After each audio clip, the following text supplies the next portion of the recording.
رشتوں کی دنیا میں باپ کی محبت ایک ایسی روشنی ہے جو اندھیروں میں بھی راستہ دکھاتی ہے۔ قرآن ہمیں حضرت یعقوب علیہ السلام کی وہ بے مثال محبت یاد دلاتا ہے جو انہوں نے حضرت یوسف علیہ السلام سے کی۔ جب باپ اپنے بیٹے کو دیکھتا ہے تو وہ صرف چہرہ نہیں دیکھتا، وہ اپنی زندگی، اپنا خواب اور اپنی محبت دیکھتا ہے۔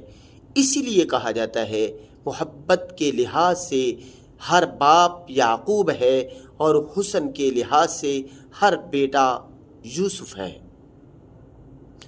یوسف علیہ السلام کی جدائی میں بینائی چلی گئی، ہر لمحہ ان کی یاد میں آنکھیں نم رہیں، مگر زبان سے شکوہ صرف اللہ سے کیا، کہا انما اشکو بثی وحزنی الی اللہ۔